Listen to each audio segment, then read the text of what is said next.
Bonjour.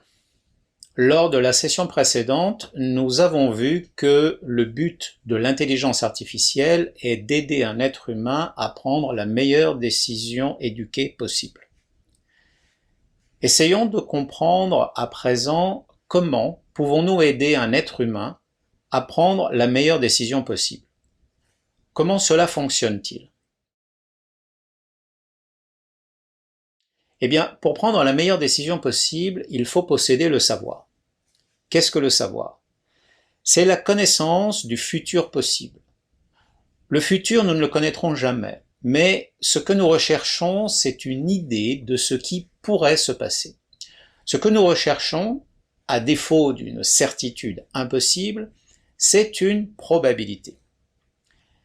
Cette interrogation au sujet du futur a existé de tout temps. Pour tenter de pallier cette incertitude du futur qui rend la prise de décision si difficile, les hommes ont eu recours à toutes sortes de tentatives, à l'interrogation de devins, à la lecture des entrailles d'animaux sacrifiés avant d'engager une bataille ou avant de prendre la mer, à la lecture des astres ou d'une boule de cristal ou de cartes. De tout temps, nous avons essayé de savoir ce qui allait se passer, au moins d'avoir une indication. Et nous avons fait cela jusqu'au XVIIe siècle.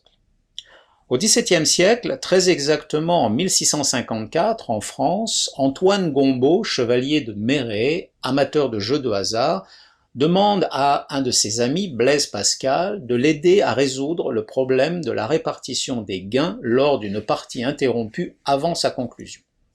Pascal, en compagnie de Pierre de Fermat, autre célèbre mathématicien, commence une réflexion sur la quantification du hasard et invente les probabilités modernes telles qu'on les connaît aujourd'hui.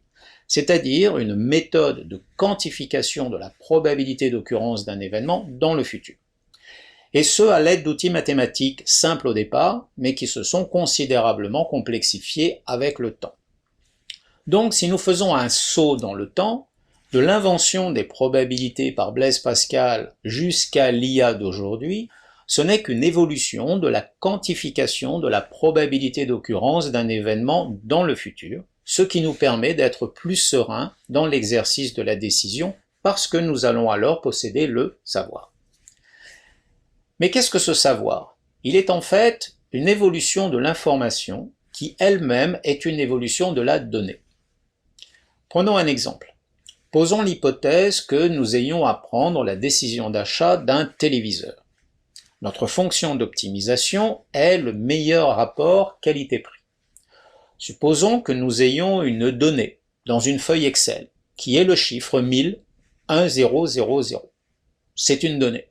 Elle ne représente pour le moment rien, et donc ne nous permet en aucun cas de prendre une décision.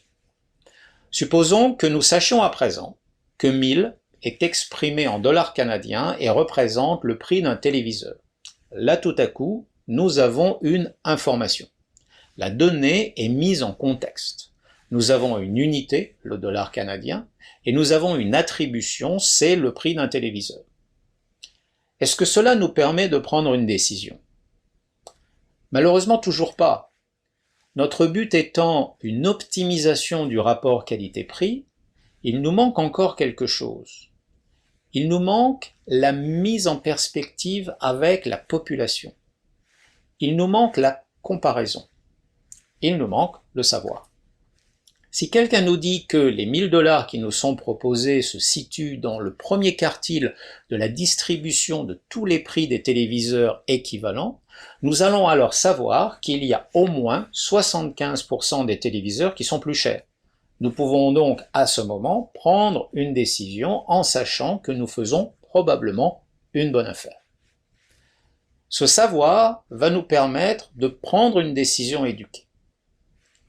Donc en résumé, données, pas de décision possible, information, pas de décision possible, ce n'est que le savoir qui me permet de prendre une décision éduquée. On est ensuite allé plus loin. Si on maîtrise les influenceurs de la décision, les variables qui la composent et qui interagissent entre elles, on a alors une compréhension de la décision. Cette compréhension va nous permettre de reproduire notre schéma décisionnel et même de faire des simulations. Si ensuite ce processus décisionnel compris est répété si souvent qu'il en devient automatique, c'est-à-dire que l'on n'y pense plus, la compréhension s'est alors transformée en sagesse. Voici donc un résumé de l'évolution de la donnée dans le contexte de la recherche du savoir qui seul permet de prendre une décision éduquée. Ce savoir est souvent exprimé sous forme de probabilité, donc de probabilité d'occurrence d'un événement dans le futur, et c'est ce dont nous avons besoin pour décider. Cette évolution de la donnée en savoir, appuyée par la technologie informatique, a donné naissance à plusieurs domaines et outils dans ce qui est devenu l'industrie de l'analyse de données. Nous avons une évolution de produits qui commence avec l'analyse descriptive. L'analyse descriptive est, comme son nom l'indique, la description en termes statistiques de ce que nous avons. Cela va comprendre des mesures de centrage comme la moyenne ou la médiane, ou des mesures de dispersion comme l'écart type ou la variance. Mais cela comprend aussi des pourcentages, des répartitions ou des distributions souvent représentées graphiquement. Donc les statistiques descriptives de ce que nous avons aujourd'hui devant nous, une description du présent. L'étape suivante est celle des analyses diagnostiques. Nous comparons ce que nous avons aujourd'hui avec ce que nous avions hier et nous essayons de trouver des explications. Pourquoi avons-nous cela aujourd'hui? Y a-t-il des éléments dans le passé qui auraient une relation avec ce que nous pouvons observer aujourd'hui et pourraient nous permettre de l'expliquer dans une certaine mesure? C'est le domaine de l'intelligence d'affaires, du business intelligence ou du BI. Le BI nous donne des informations sur ce que nous avions hier, ce que nous avons aujourd'hui et les possibles interactions entre les deux.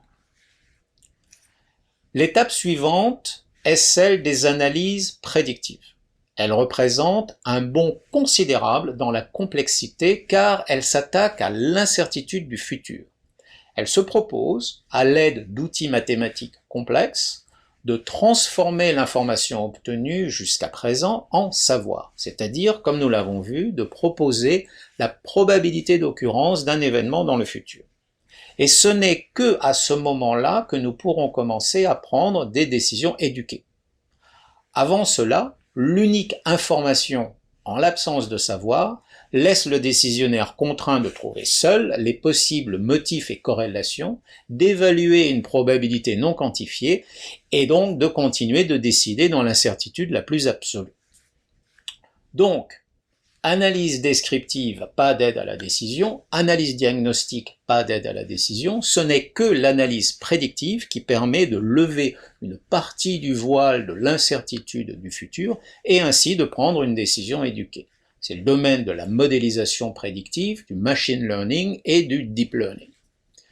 L'étape suivante sont les analyses prescriptives. C'est pratiquement la même chose que l'analyse prédictive, mais à l'inverse. L'analyse prédictive nous dit voici, pour un univers présent donné, quelle est la probabilité d'occurrence d'un événement dans le futur. L'analyse prescriptive nous dit ce qu'il faut que je change dans mon univers présent afin d'augmenter la probabilité d'occurrence d'un événement donné dans le futur. La dernière étape de toute cette évolution, ce sont les systèmes autonomes. Une fois que nous avons acquis les données et compris comment elles interagissent, puis modélisé leur comportement et obtenu le savoir sous forme de probabilité, il nous reste à décider et exécuter notre décision. Si les règles qui régissent notre décision en fonction des probabilités sont connues, elles peuvent être automatisées et créer ainsi un système autonome. À ce moment-là, de l'acquisition des données jusqu'à l'exécution de la décision, nous retirons l'humain du processus de transformation et nous créons une véritable intelligence artificielle. Ce que nous devons retenir, c'est que ce dont nous avons besoin pour prendre une décision éduquée, c'est le savoir. Ce savoir est la probabilité d'occurrence d'un événement dans le futur. Ce savoir nous est donné grâce à l'emploi des outils mathématiques, du calcul des probabilités, c'est-à-dire de la modélisation prédictive. Modélisation qui sera le sujet de notre prochaine et troisième leçon. À bientôt.